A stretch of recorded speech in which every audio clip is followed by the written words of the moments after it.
Disculpe. Generación de ideas. Bueno, ¿qué pasa con la generación de ideas? Muchos cuando tienen que definir un tema de tesis, digamos, resolver un problema, mantener alguna ventaja frente a la competencia, se sienten como este pez, digamos, en la juguera, ¿no es cierto? Como que tienes esa presión de desarrollar una idea o avanzar en algo y sientes que alguien de repente va a apretar el botón en la juguera y hasta ahí nomás va a llegar el asunto. Entonces, ¿cómo lo hago? Que es de lo que se trata un poco el taller del día de hoy. Yo lo separé en tres ejes, ¿ya? Uno tiene que ver con, bueno, el cerebro y cómo funciona nuestro cerebro. Después, algunas disciplinas, la disciplina y algunas técnicas que están relacionadas con la generación de ideas. Y después, bueno, de dónde podemos sacar estas ideas. Entonces, partiendo por el cerebro, bueno, ¿cómo funciona nuestro cerebro? Quiero partir con algo que quizás ya conocen o han escuchado antes, que tiene que ver con que el mapa no es el territorio, ¿ya? ¿Qué significa esto? Significa que la realidad se corresponde con el territorio y el modo en que cada persona interpreta esa realidad es el mapa, ¿ya? Nuestro mapa, o como nosotros interpretamos esa realidad, ese territorio, determina en gran medida el modo en que nos comportamos y nos relacionamos con el entorno, ¿ya? Cómo percibimos las opciones, las dificultades, cómo nos enfrentamos a muchas cosas. Y necesariamente existe una diferencia entre el mundo, lo tangible, el territorio, y el modelo con el cual nosotros lo representamos, ¿ya? Y lo que hay que tener claro es que los modelos o mapas que cada uno tiene sobre esta realidad son distintos, ¿ya? ¿A qué me refiero con esto? Es lo típico, el vaso está medio lleno o medio vacío, digamos. Es un 6 o es un 9, dependiendo de la perspectiva. Y no sé si se acuerdan de esto que fue polémico, que dije, yo lo voy a poner en la presentación y todo el mundo se me va a salir porque fue una discusión tremenda que estuvo dando vuelta en redes sociales.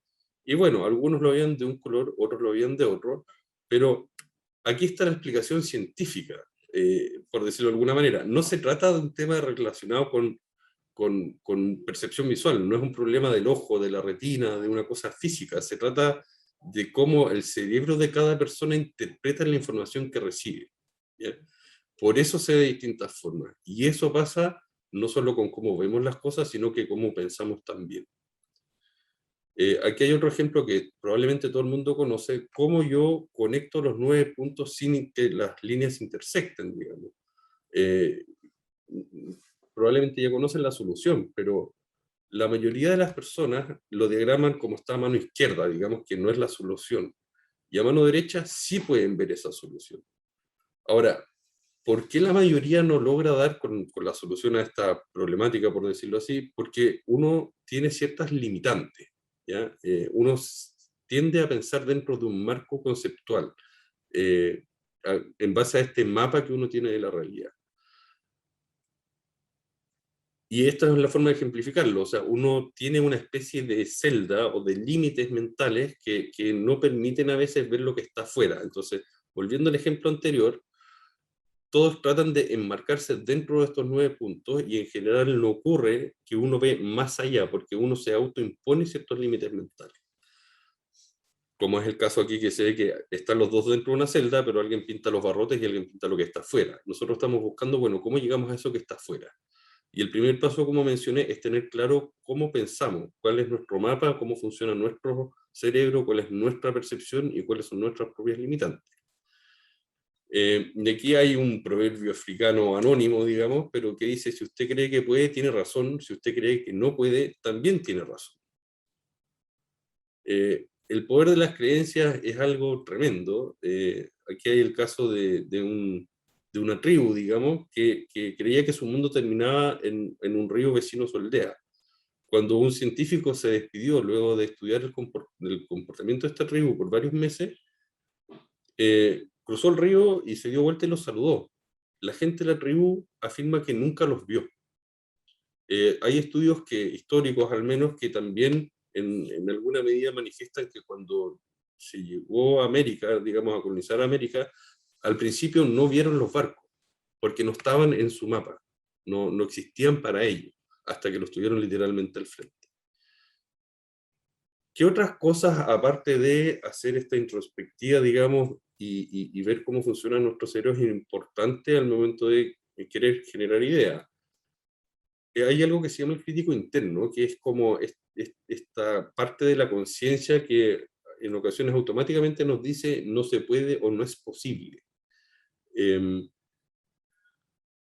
y hay que tener mucho ojo con eso, porque el lenguaje crea realidad también. Entonces, ¿cómo podemos pasar del no se puede o no es posible, o de pasar de ver puros problemas a pasar del problema al objetivo, por ejemplo, o de lo que es imposible a cómo sería si fuese posible? Y eso nos abre muchas puertas.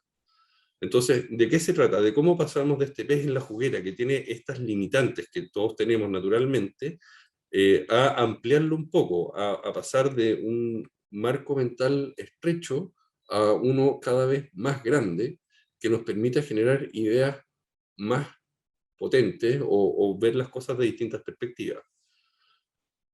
Cuando se trata del cerebro, hay tres cosas que yo recomiendo revisar. Uno tiene que ver con esto del autoconocimiento, de conocerse a sí mismo. Para eso existen algunas herramientas. Existe la programación neurolingüística, que busca de alguna manera ver cómo nosotros tenemos programado nuestro cerebro en base a las experiencias de cada uno, digamos, cómo percibimos el entorno. El lenguaje, por ejemplo, hay mucho coach hoy día que se dedica a la ontología del lenguaje, porque el lenguaje de alguna manera crea realidad también. Eso es súper importante, yo diría que es el punto de partida, y después viene el tema del crítico interno. Ojo con eso, ojo con la crítica permanente de decir no se puede, y de ver las limitantes antes que las oportunidades. En ocasiones es mejor partir desde lo que funciona o de la posibilidad, que de lo que no funciona o de lo que tiene muchas restricciones. Y lo que también es súper importante es que solo puedo ampliar mi mapa, ¿no es cierto? Esta forma de percibir la realidad, de generar ideas con otros. En la medida en que yo interactúo con otros, puedo ampliar mi mapa, lo puedo complementar, puedo ver opciones que antes no estaban en mi registro o en mi forma de pensar. Entonces, lo primero, métanse en su propio cerebro, vean realmente cómo piensan, conózcanse un poco, reconozcan sus emociones también, y ese es el principal punto de partida, diría yo. Ahora voy a hablar brevemente sobre la disciplina y algunas técnicas, porque, bueno, es importante esta parte del cerebro, pero cómo nosotros trabajamos para generar esta idea. Entonces, ¿por qué pongo disciplina? Y aquí voy a hacer una distinción entre creatividad e innovación, porque la creatividad tiene que ver con el proceso mediante el cual, de manera deliberada, digamos, o espontánea, una persona o un grupo elabora una nueva forma de enfocar una situación, que es lo que permite de alguna manera generar estas ideas para desarrollar algo o resolver un problema. Y la innovación es la aplicación concreta de esas ideas. Yo no me estoy focalizando solamente en generar ideas, sino que la idea es generar esas ideas para una aplicación, para poder hacer cosas tangibles con ellas, ¿ya? Una de las principales técnicas es el brainstorming. Y aquí viene la parte importante de la disciplina, porque muchos piensan que el brainstorming o la lluvia de ideas es algo como light, liviano, como medio desestructurado, y lo que los estoy tratando de transmitir es que independientemente de la técnica que se aplique para generar ideas, tiene que haber una disciplina detrás, una forma de implementar esa técnica para que arroje resultados. Entonces, el brainstorming fue desarrollado hace muchos años atrás, pero el objetivo es encontrar soluciones nuevas y efectivas aprovechando la creatividad y la sinergia de un equipo, ojo, equipo, en un contexto facilitador de la generación de ideas, o sea, que tenga un ambiente que propicie esto. ¿Cuál es la utilidad que tiene? Es, uno, libera la creatividad, nos permite soltarnos un poco, generar muchas ideas de forma rápida, combinar las distintas ideas dentro de un grupo, motivar a un grupo para comprometerse con una solución, ampliar el conocimiento de una problemática, encontrar las posibles causas que lo generan, plantear soluciones alternativas que quizás no estaban en el minuto, y superar este conformismo y monotonía. Uno tiene que necesariamente salir de la zona de comodidad para poder generar ideas, digamos, que sean innovadoras, que sean disruptivas. Entonces, la lluvia de ideas tiene algunos pasos, ya esto lo van a poder ver después en el video que va a estar disponible, pero la importancia de la disciplina tiene que ver con respetar algunos pasos y respetar algunas normas básicas, digamos, para que esto tenga alguna utilidad. Entonces, el primer paso sería definir cuál es el tema o el problema que se quiere abordar. ¿Quién es el que va a guiar este ejercicio? Siempre es bueno que alguien haga de moderador o guíe esta dinámica. Hay que explicar las reglas al inicio, después se listan las ideas brevemente sin extraer conclusiones, ¿ya? Aquí no se debate, simplemente se emiten las ideas. Se termina la lluvia de ideas cuando ya nadie más puede generar ideas. Se analizan, se evalúan y se organizan por categoría, por ejemplo, las ideas, para ver cuál es su utilidad en función del objetivo del tema planteado en el punto 1, digamos, y el grupo se acuerda esos criterios, en función de qué criterios se van a, a categorizar las ideas. Las reglas básicas para esta iniciativa es la crítica y la evaluación inmediata de las ideas está prohibida. Aquí hay que priorizar más la cantidad que la calidad de las ideas, porque busca un proceso creativo que necesariamente busca romper un poco con la línea de pensamiento normal o más permanente que todos tenemos. Todos los aportes son valorados, no importa lo locos que parezcan o los extravagantes que sean. Está permitido construir sobre las ideas que se van aportando y generar otras similares también, ¿ya? Y toda idea debe ser registrada y mostrada al grupo. Entonces, la idea es primero fomentar un ambiente relajado, fomentar confianza, no tener un grupo mayor a 8 personas para que esto se pueda realizar de forma práctica también. Eh, Se recomienda diferenciar quién va a moderar esta dinámica con el secretario. Es importante que exista un miembro del equipo que se dedique solamente a anotar las ideas y el resto que dispare, ¿no? ¿Ya?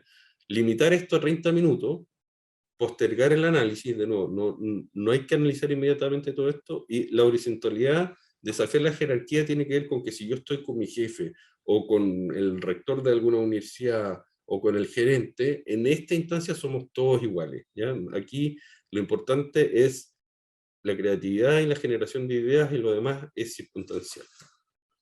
Entonces, lo primero para generar el ambiente, y esto lo voy a dejar simplemente como ejemplo, es hacer algún ejemplo que sea lúdico, que permita soltar un poco la mente, y una forma de hacerlo es, bueno, ¿en qué se parece un perro con un refrigerador?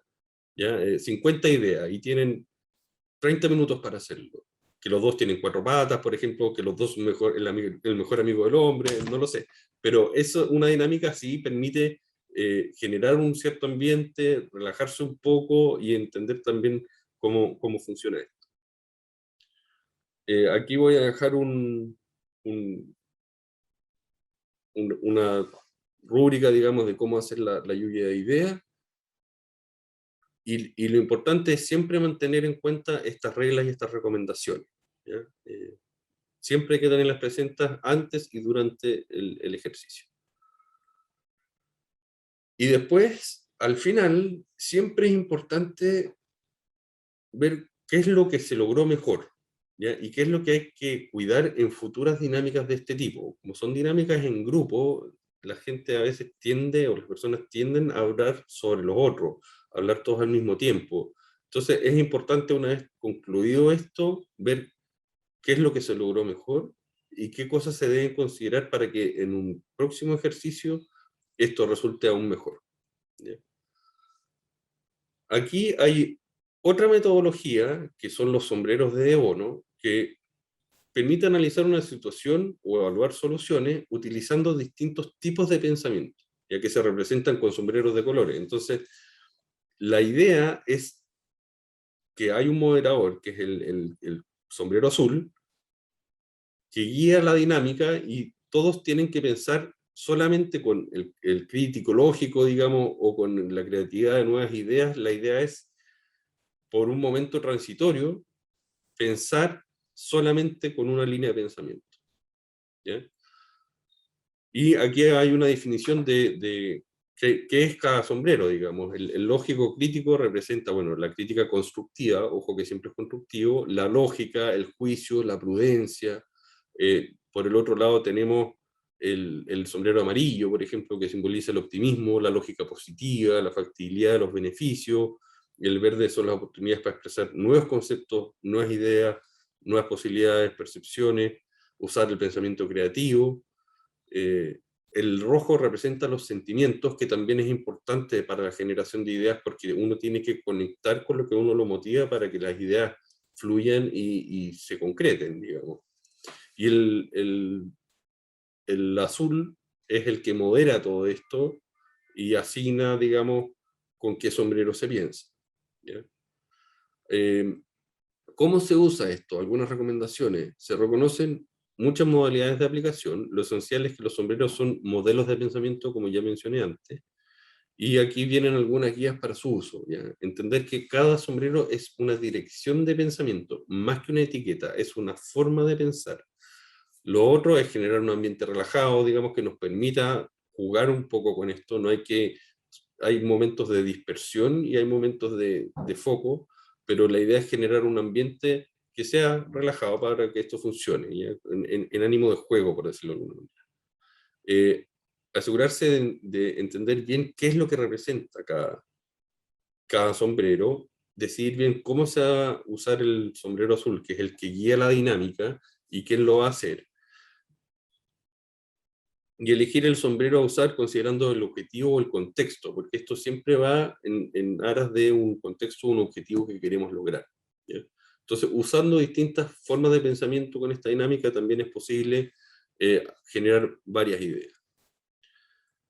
La cinética es una técnica que quizás no es tan conocida, es una de las técnicas que a mí más me gustan. ¿Y qué es lo que es? Es la unión de elementos distintos y aparentemente irrelevantes. Ya utiliza mecanismos psicológicos básicos de la actividad creadora. El método, la imitación consciente de procesos mentales inconscientes. Esto está todo descrito por psicólogos, pero lo que busca es una forma sistemática de usar metáforas para la generación de ideas y lograr así un estado creativo. ¿Ya? ¿Cómo se hace?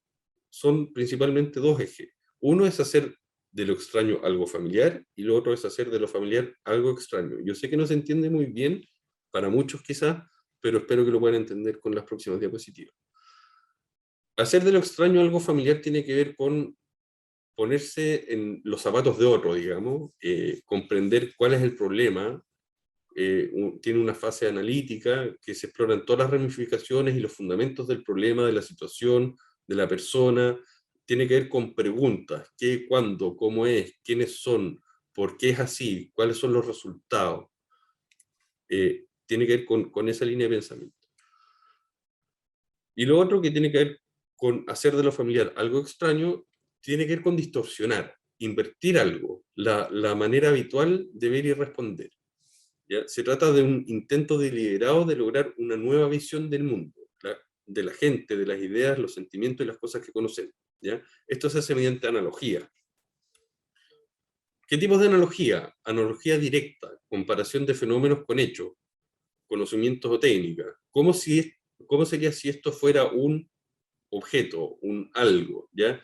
Estos son técnicas psicológicas que se llaman proyectivas, porque, por ejemplo, yo puedo decir, eh, ¿cómo sería si yo fuera la universidad a la que pertenezco, la empresa a la que pertenezco? Inmediatamente yo empiezo a asignarle características, atributos, me hace reflexionar en torno a eso y eso permite ir desarrollando ciertas ideas en torno a esa institución, a esa persona o a esa problemática que quiero resolver. ¿Ya?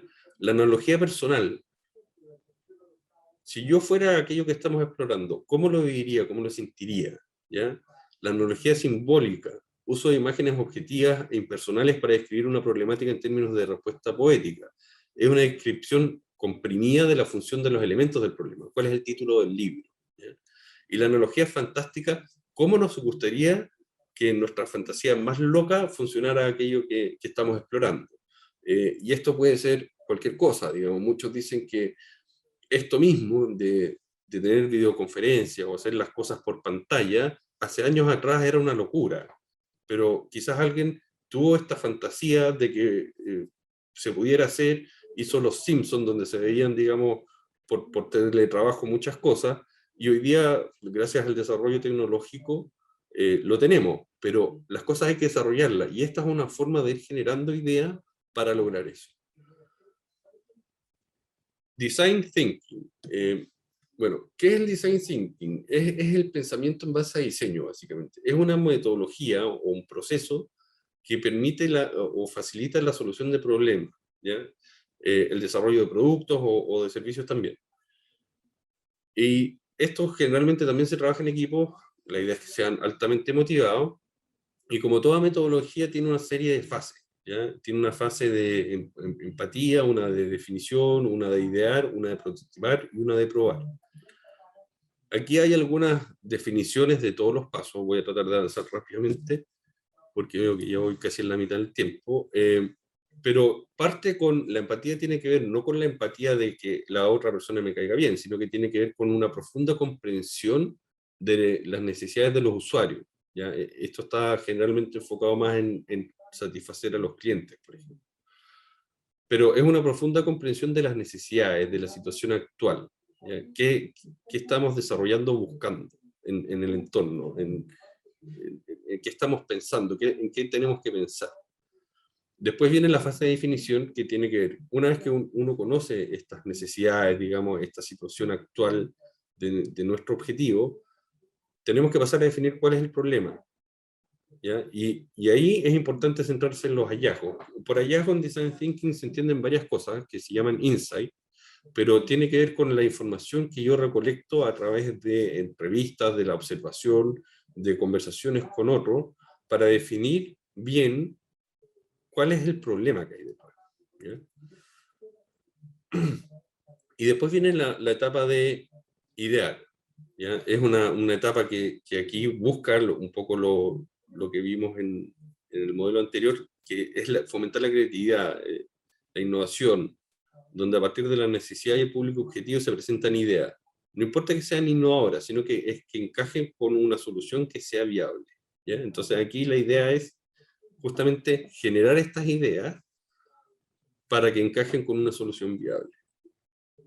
Después viene el prototipar, que tiene que ver, a partir de estas ideas que yo generé, cómo pensamos con las manos, ¿ya? Cómo lo bajamos a la práctica. Entonces es lograr una maqueta de un prototipo o lo más cercano a la realidad que se pueda para poder probarlo. Y después viene la fase de probar, que ya es derechamente probar esa solución o ese prototipo para ver si efectivamente tiene buen futuro o no. Este es un modelo de la Universidad de Virginia de Design Thinking. Lo puse porque creo que estructura bastante bien la línea de pensamiento o de acciones que uno debe seguir para generar ideas y poder implementarlas. Que parte con what is, que es como cuál es la situación actual, ¿ya? ¿Cómo es la situación hoy día? ¿Cuál es el problema? Y tratar de definirlo súper bien. Después uno pasa a una fase de what if, ¿qué pasaría si? Entonces tengo la situación actual y después voy a la fase de ¿qué pasaría si? ¿Qué pasaría si tuviésemos realidad aumentada en los computadores, digamos? ¿Qué pasaría si tiene que ver con esto de la fantasía que hablábamos antes o de pensar en un futuro de probabilidades? Después viene what was, que tiene que ver con qué es lo que impacta, porque nosotros tenemos cuál es la situación actual, qué pasaría así, pero qué es lo que impacta, porque si no impacta, difícilmente se va a poder implementar de una forma. Y después, what works, que tiene que ver con qué es lo que funciona, ¿ya? Porque si no funciona, lo demás no nos sirve de nada, porque no se va a poder implementar.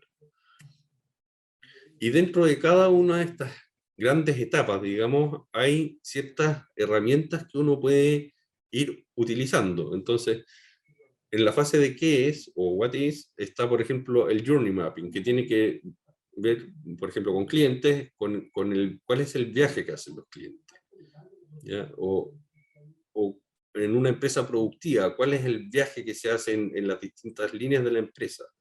¿ya? El análisis de la cadena de valor, el mapeo de la mente, de cómo estamos pensando.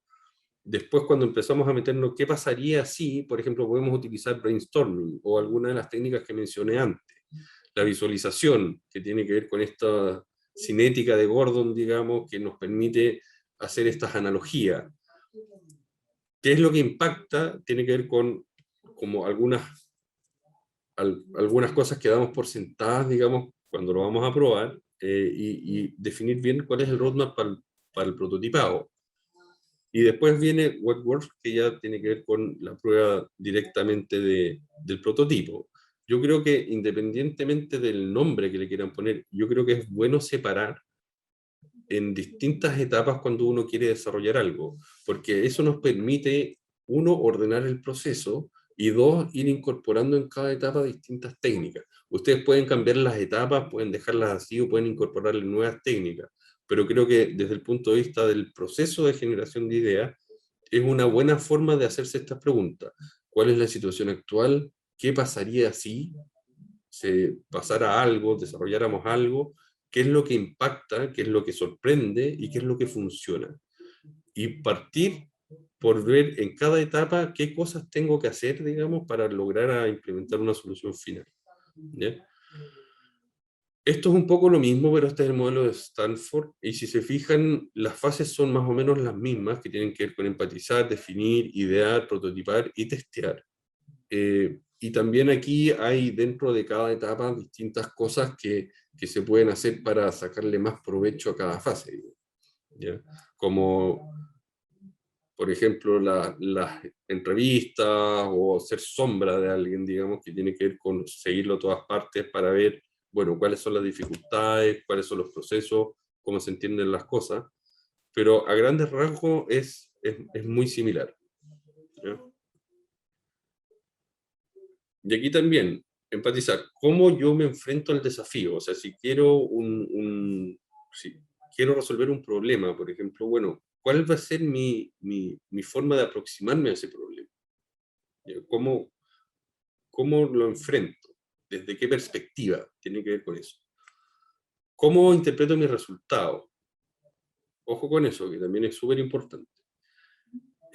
Idear, ¿qué es lo que vamos a crear con esto? Y después viene el prototipo y el testeo, digamos que ya son cosas más claras y tangibles, que es cómo construyo mi idea con las manos, en algo que efectivamente tenga forma, digamos, o se puede implementar, y después cómo pruebo que esto funciona, o sea, cuál es la escala que tiene que tener mi prototipo, digamos, o cómo lo testeo para demostrar que efectivamente funciona. Bueno, definir el cómo lo hago. Definir el cómo lo hago tiene que ver con esto. Más allá de las distintas técnicas que les mostré, cada uno tiene que definir cómo se va a enfrentar a esto. Cuando tengo que desarrollar un tema de tesis, cuando tengo que solucionar un problema, desarrollar un producto, ¿cómo lo hago? ¿Ya? Mi recomendación, que es lo que a mí me ha funcionado, es que hagan una estructura como esta, que es lo que le mencioné antes.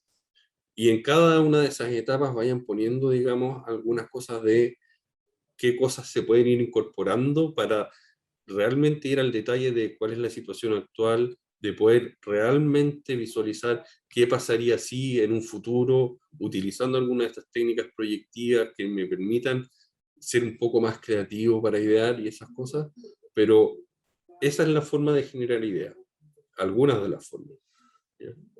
Pero lo importante es que uno no puede esperar resultados mayores si uno sigue siendo lo mismo. O sea, si yo no cambio mis acciones, no puedo esperar que los resultados cambien. Y por lo tanto, si bien hay mucha literatura al respecto, lo importante es que para uno funcione. Y ahí uno se tiene que tener la libertad de modificar las etapas, modificar algunos ejercicios si uno estima pertinente, pero lo importante es darse cuenta de si yo no estoy obteniendo resultados distintos, estoy obteniendo siempre lo mismo, o no estoy llegando a lo que quiero, tengo que cambiar de alguna manera el cómo estoy enfrentando la situación. ¿Ya? Fuente de ideas, que tiene que ver con la tercera parte, digamos, de, bueno, ¿de dónde saco las famosas ideas para salir de esta juguera que yo les mostraba al principio, donde está el pescadito ahí medio asustado? Definir el qué. ¿Ya? Una de las formas de sacar ideas es definir, bueno, ¿qué es lo que yo quiero hacer? Pero ¿qué es lo que yo quiero hacer en términos de qué tipo de innovación? ¿Ya? Entonces, por ejemplo, aquí está la innovación incremental. ¿Qué es lo que yo quiero hacer? Quiero ir mejorando un producto. ¿Ya? No, no quiero inventar algo nuevo, sino que la innovación incremental tiene que ver con mejorar un producto actual. ¿Ya? Es como lo típico que uno ve del desarrollo de nuevas generaciones o nuevas versiones. ¿Ya? Entonces, lo típico que se hace con una innovación incremental es, bueno, es agregar características o hacer correcciones para en las empresas reducir costos, ampliar líneas de productos y ese tipo de cosas.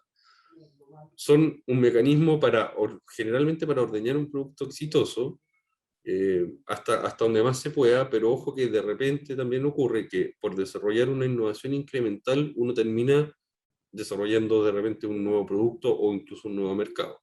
Pero la pregunta pasa por, ¿qué es lo que quiero hacer? ¿Quiero hacer una innovación incremental? ¿Quiero mejorar algo?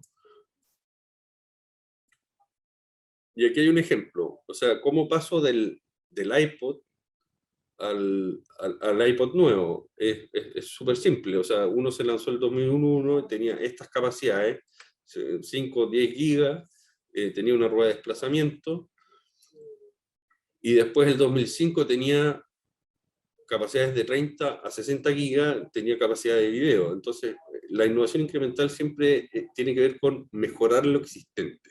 ¿Ya? Entonces, las ideas que a mí me puedan surgir pueden pasar por esta pregunta de qué cosas puedo mejorar, ¿ya? Qué cosas que existen las puedo hacer más eficientes, más atractivas, mejor, más fácil de implementar. Eso es una forma de hacer ideas. O sea, cuando uno hace un brainstorming, por ejemplo, yo puedo hacer eso. Bueno, ¿cómo mejoro, no sé, un tractor, por decir cualquier cosa? Y así sucesivamente una generación tras otra. ¿Ya? Lo otro tiene que ver con la regulación, la innovación revolucionaria, o lo que se conoce como un breakthrough, ¿ya? Que es algo realmente nuevo, es súper audaz y siempre está por delante de la segunda mejor opción. A menudo combina la funcionalidad de varios productos en uno solo. ¿Ya? Este tipo de innovación representa un cambio discreto, pero importante en el rendimiento, ¿ya? Y el valor que se da a los usuarios finales. Entonces, por ejemplo, si una empresa siempre está en torno a tener liderazgo en costos, trabajar en este tipo de innovaciones más radicales no tiene mucho sentido. El concepto general, pensando en la generación de ideas, tiene que ver con cómo yo puedo integrar servicios, cómo puede ser algo audaz que realmente sean cambios que no necesariamente son mayores, que pueden ser simples, pero que agregan mucho valor a los usuarios finales o satisfagan demandas del rubro productivo, por ejemplo. ¿Ya? ¿Y a qué me refiero con esto? Por ejemplo, del iPod pasamos al iPhone. El iPhone, no estoy diciendo que haya sido fácil, pero es algo sencillo en términos de que lo que buscó es integrar un montón de aplicaciones y servicios en un solo elemento. Y fue algo realmente revolucionario, o sea, cambió la forma de usar la tecnología celular. Hoy día un celular es el equivalente a un computador, entonces fue algo revolucionario, fue algo simple porque pensaron, bueno, ¿cómo incorporamos estas distintas cosas en uno solo? ¿Ya? Y ahí surgió el iPhone. Y una innovación disruptiva, esto es un poco lo que ya mencionaba antes, muchas veces se pueden eliminar algunas cosas, ¿ya?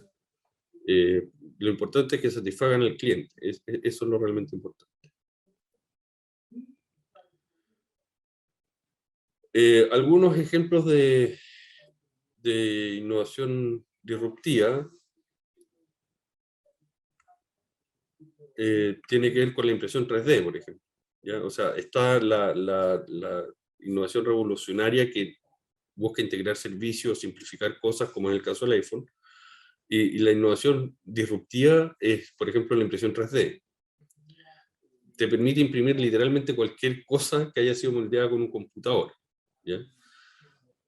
Y lo realmente revolucionario de esto es que literalmente es cualquier cosa. Hoy día incluso se están imprimiendo en forma 3D de casas, o sea, se imprimen partes de casas para la construcción.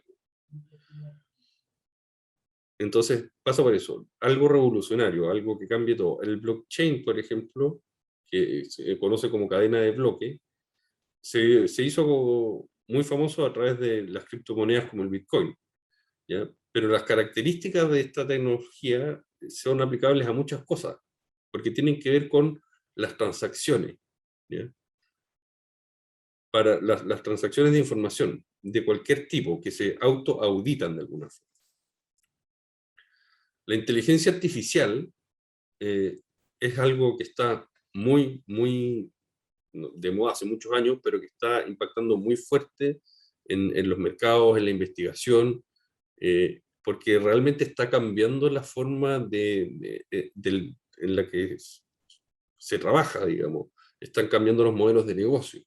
Aquí les dejé una serie que está disponible en Netflix, que realmente se la recomiendo, que se llama The Age of AI, la era de la inteligencia artificial. Y puse Zoom Pizza porque en esta serie, en uno de los capítulos, hablan de muchas cosas en la serie, pero en uno de los capítulos hablaron de una pizzería que salió del modelo tradicional gracias a la inteligencia artificial. O sea, ellos ya no reciben los pedidos de pizza y los entregan. Ya no tienen una sola fábrica. Ellos tienen, o ya no tienen solo varios locales. Ellos tienen una gran fábrica y mediante inteligencia artificial pueden predecir, dependiendo del día y la hora, qué tipos de pedidos van a recibir. Y los reparten en camiones con las pizzas prehechas que solo se tienen que meter al horno. Y eso reduce un montón de costos, digamos, por desperdicio de alimentos. Es realmente interesante la serie y yo les puse ese caso práctico por si lo quieren investigar un poco más. Otra investigación disruptiva es la realidad aumentada, ¿ya? Que permite poner elementos virtuales sobre los reales a través de una cámara.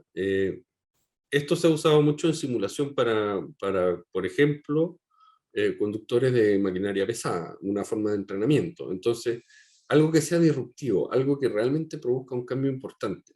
¿Es eso lo que queremos hacer? ¿Es en base a eso a lo que queremos generar ideas?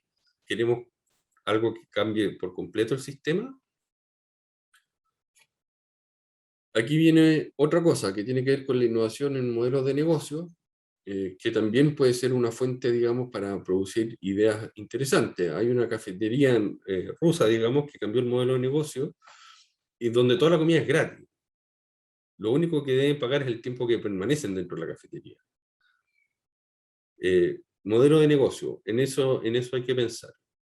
¿Cómo cambia el modelo de negocio? Las metodologías ágiles se pusieron de moda hace 5 años atrás, digamos, que tiene que ver con un modelo de gestión que maximiza el aporte de valor, que funciona en base a varias iteraciones, eh, y iteraciones rápidas, ojalá, y eso permite detectar tempranamente los errores, digamos, y acelerar los tiempos de producción. Es algo que se partió utilizando en generación de software, pero hoy día, si ustedes ven, digamos, en el retail se está usando mucho, hay muchas áreas en las que se está implementando esto. Otra forma de generar ideas tiene que ver con la estrategia del Océano Azul, ¿ya? ¿Cuál es la estrategia del Océano Azul? Los océanos rojos buscan imitar a la competencia, competir en precio y reducir costos. O sea, buscan quitarle parte del mercado a un competidor. Y el océano azul busca lo opuesto, busca diferenciarse de la competencia, competir en valor, no en precio, en el valor percibido por el quien me va a comprar y aumentar la experiencia. ¿Ya? Entonces, otra forma de ver, bueno, de dónde saco las ideas es simplemente por esta comparación, digamos. ¿Cómo yo me puedo separar o diferenciar de mis competidores? No es que quiera ser más eficiente que ellos, no es que quiera cobrar mejores precios o tener una mejor relación precio-calidad, es que me quiero diferenciar de ellos, ¿ya? Y aquí hay algunos ejemplos. Cirque du Soleil quebró, es un ejemplo antiguo, creo que quebró a partir de la pandemia, pero el Cirque du Soleil es como el caso más emblemático de Océano Azul, porque todos los circos, hasta un cierto punto, se dedicaban a hacer acrobacias con algunos payasos, muchos tenían animales, y todos los circos competían, digamos, por hacer el mejor show bajo este concepto. Y el Cirque du Soleil lo transformó en otra cosa, en una experiencia distinta, donde es una cosa más artística que un show circense. El Nintendo Wii igual, Nintendo incursionó en el mercado de los videojuegos para adultos en un momento en donde no existían videojuegos para adultos, con el lanzamiento del Nintendo Wii. Corner Shop lo mismo, ¿ya? Se metió en un mercado que hacían de chopper y distribución al mismo tiempo. Starbucks, lo mismo, tienes la oficina ahí, te vende la experiencia, no te vende el café, te vende la experiencia, con marcas propias y todo lo demás. WhatsApp, la forma de comunicarse cuando se creó WhatsApp también buscó crear un nuevo mercado, ¿ya? Entonces, una forma de generar ideas es como, bueno, ¿cómo creamos un nicho de mercado? ¿Cómo creamos valor? ¿Cómo nos separamos de la competencia? Otra fuente de generación de ideas son los errores, ¿ya? Los errores no son más que información acerca de lo que da resultado y de lo que no. Y en sesiones anteriores del break de la innovación se habló, por ejemplo, de patentes de invención. Y en las patentes de invención hay que demostrar o cumplir un requisito que tiene que ver con el nivel inventivo. Entonces, aquí quiero hacer un alcance que, ojo, que muchas veces los errores son los que, en el caso de las patentes, por ejemplo, nos permiten acreditar que se cumple con ese nivel inventivo. O sea, yo me equivoqué tanto antes de llegar a la solución, que eso mismo me permite decir, oye, esto no es algo obvio para un experto en el área, esto realmente es algo potente. De los errores también uno puede sacar mucho. Algunos ejemplos, Cristóbal Colón, no voy a decir que descubrió América porque hay toda una polémica en torno a eso, pero sí eh, se equivocó en 135 grados de distancia con una cifra de 94 grados inferior a la real, a lo que buscaba, y terminó en América, ¿ya? Pemberton perdón, eh, quería hacer un jarabe contra los problemas digestivos, ¿ya? Y terminó transformándola en una de las bebidas más conocidas a nivel mundial. El POSIT, uno de los casos más famosos quizás, fue un químico de la compañía 3M, que lo dio a los finales de los 70, ¿ya? Y fue algo que tomó de hecho de otro científico, porque no le había funcionado lo que estaba haciendo, y quería hacer un separador de libros. Quería hacer un super pegamento, pero al final terminó haciendo el POSIT, y tiene una fama tremenda hoy día. Los cornflakes es porque dos hermanos se olvidaron, digamos, de la mezcla de cereales que habían dejado sobre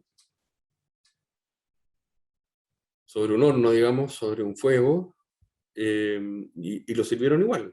Aplastaron la masa, se les quedó sobre el fuego, se les quedó en el horno, digamos, aplastaron la masa, lo sirvieron y no hicieron los cornflakes.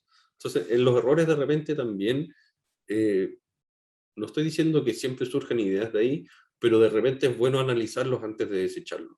Yo cometí un error y es bueno darle una vuelta, revisarlo por todos lados y ver si da pie a otras cosas, si tiene alguna utilidad o no. ¿Ya? También puede ser una fuente de generación de ideas súper importante. Aquí hay otros casos, el microondas, es porque un doctor, digamos, tenía un chocolate en el bolsillo, estaba haciendo investigaciones con algo que se llama un magnetron, y al final terminó el experimento, sacó su chocolate y estaba medio derretido. Y en base a eso empezó a experimentar y se creó el microondas. ¿Ya? La sacarina es porque un científico no se lavó las manos para almorzar y se dio cuenta que su comida estaba dulce. Al investigar sobre con qué productos químicos o con qué reactivos había trabajado, surgió la sacarina. Se puso a investigar y ahí empezó la sacarina. Entonces, de repente, por cosas triviales o por errores, también se pueden generar muchas ideas. Las tendencias. Es importante estar al día en las tendencias. Puse esta imagen porque este es un reporte del de diciembre de 2013 que dice 100 cosas que hay que vigilar en 2014. ¿ya? Hay muchas cosas, entre ellas está la impresión 3D y está el Bitcoin, que esto viene del 2013 o antes incluso, pero uno tiene que estar permanentemente viendo cuáles son las tendencias, al menos en mis áreas de interés, cuáles son los nuevos desarrollos tecnológicos que se están haciendo, cómo se están comportando los mercados. ¿Ya? Eso nos permite también generar ideas, porque si no puede ocurrir de que, por ejemplo, para una investigación científica, uno está investigando algo que ya está resuelto o que ya cambió el foco, digamos. O sea, probablemente para resolver un problema de químicos industriales, eh, las grandes farmacéuticas ya lo tienen resuelto. Lo que hoy día se está haciendo es, por ejemplo, tratar de generar productos que sean más amigables con el medio ambiente, más sustentables, ese tipo de cosas. Entonces, uno siempre tiene que estar permanentemente vigilando cuáles son las tendencias a nivel internacional en los distintos ámbitos. ¿Ya? Y al vigilar todo esto, decimos, bueno, las preguntas son las que generalmente nos llevan a dar soluciones, a generar ideas. ¿Cuáles son las principales líneas de I+D? ¿Qué proyectos tenemos que priorizar? ¿Cuáles son los nuevos métodos que están revolucionando el ámbito de mi negocio? ¿Qué tecnologías emergentes pueden amenazar mi negocio? ¿Ya? ¿Qué están haciendo los competidores? ¿Qué están haciendo los de al lado? Todas estas preguntas tienen que ver con vigilancia tecnológica e inteligencia competitiva también, que tiene que ver con cómo yo, un poco más profundo que las tendencias de las que hablé, cómo yo recojo información relevante, la proceso, la analizo y en base a eso tomo decisiones. ¿Ya? Ese proceso me permite también definir al menos a grandes rasgos cuáles son las líneas sobre las cuales yo quiero generar ideas. ¿Ya? Finalmente aquí quiero dejar algunas como condiciones generales para innovar, ¿ya? Cosas que facilitan la generación de ideas y la innovación y cosas que la obstaculizan. La motivación y tensión movilizadora. Uno tiene que tener un sentido de urgencia, autoimpuesto, que a muchos les cuesta, digamos, esto de autoimponerse un sentido de urgencia. Pero es importante porque si no, eh, si uno está demasiado relajado y no le ve alguna urgencia a esto, es difícil que se produzca esta tensión mental que me permite generar ideas. Hay momentos de dispersar, de generar ideas y hay momentos de definir, digamos, y ir al área chica, pero lo importante es darse un sentido de urgencia, es el momento es ahora, ese es el concepto. ¿Ya? La iniciativa, el hacerme cargo, el enfrentar la situación, el no poner, digamos, la culpa afuera, esto tiene que ver con el crítico interno, digamos, el hacerme cargo de, bueno, hay que solucionar esto y hacerte cargo de solucionarlo. No decir, es que no se puede solucionar por un problema externo. Eso a su vez requiere mucho coraje para enfrentar las problemáticas, ¿ya? Pero eso son cosas que al menos los psicólogos dan por sentados como requisitos para poder innovar y generar buenas ideas. Respecto al contexto de esta relación con otros, las relaciones horizontales en equipo, el respeto, el generar ambiente que permita un grupo cohesionado, eso permite crear, lo contrario lo obstaculiza. ¿Ya? Eh, ¿Qué recursos y capacidades también fomentan la innovación o la generación de ideas? Salir del contexto habitual. ¿Ya? Tiene que ver con salir de la zona de comodidad. Si yo quiero resolver un problema o crear algo distinto, necesito salir de mi contexto habitual, de mi comodidad. Tengo que ser valiente y probar y arriesgar. ¿Ya? Conectarse con los recursos y las situaciones exitosas. Cuando algo a mí me ha funcionado bien y yo recuerdo esas situaciones, eso me motiva, ¿ya? Me ayuda a hacer el proceso de generación de ideas. Conocer técnicamente el problema, ¿ya? O las condiciones, o el estándar que quiero lograr. ¿Ya? La capacidad de movilizar a otros, de transmitir esto, de enganchar al resto, también son súper importantes. Ampliar las redes hay mucho foco en que para que estas cosas funcionen bien, yo necesito conectarme con otros. ¿Ya? Yo no puedo ampliar, insisto, mi mapa si no es con otro. ¿Ya? Ser consciente de los peligros que, que, que tiene mantenerse la situación actual. O sea, si no cambio, si no desarrollo algo, ¿cuáles son los peligros que hay? Piensen en Blockbuster versus Netflix, digamos. Ese es un ejemplo súper claro. Cuando a mí me va bien, existe la tentación a quedarse ahí, porque estoy cómodo, estoy bien.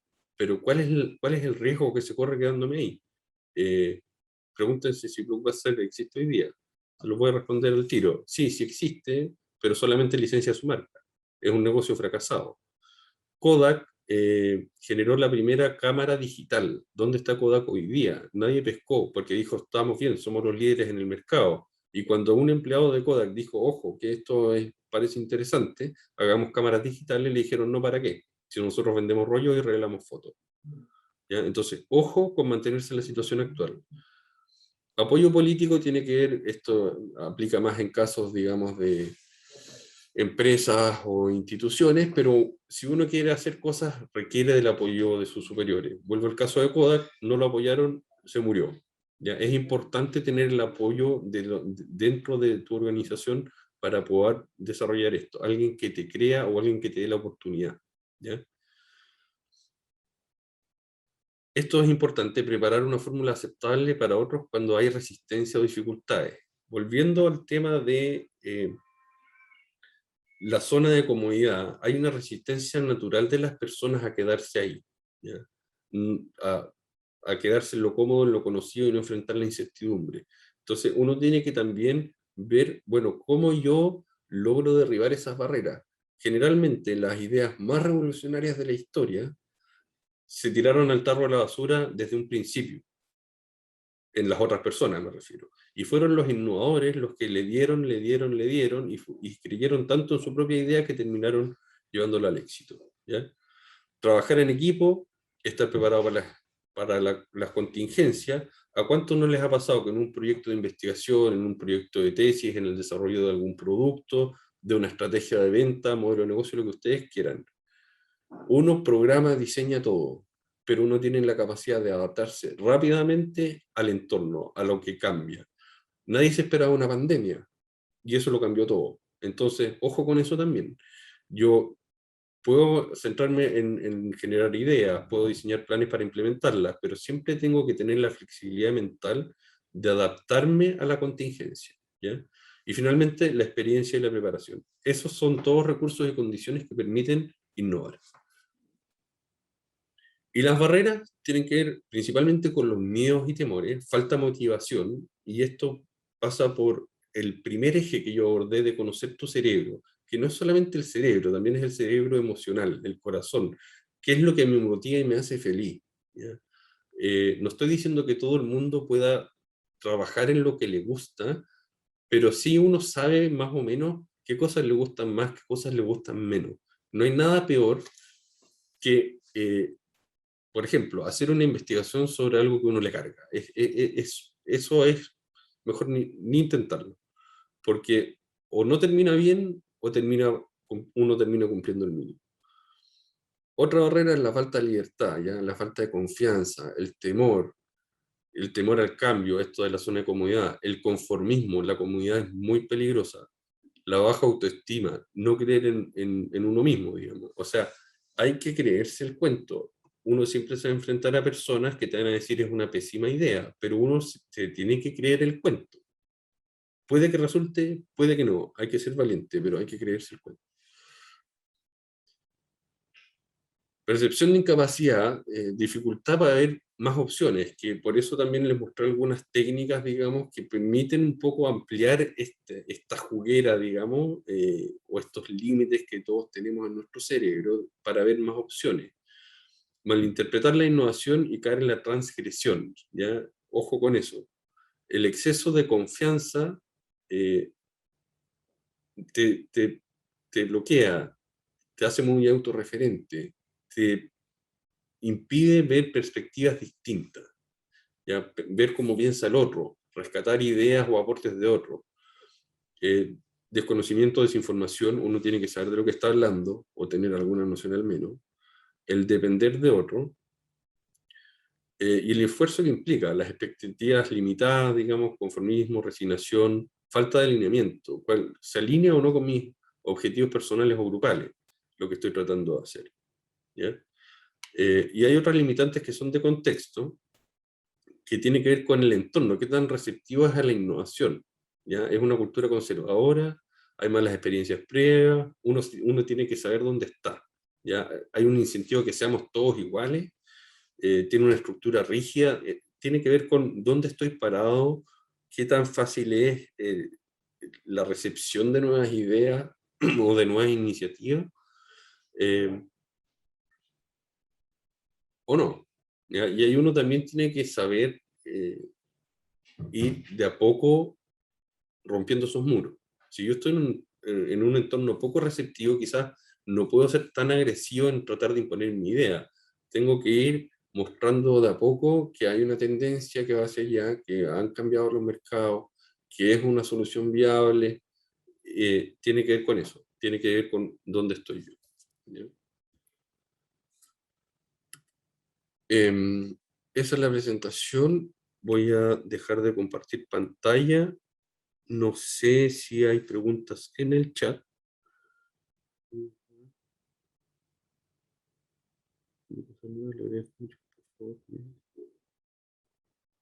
Ah,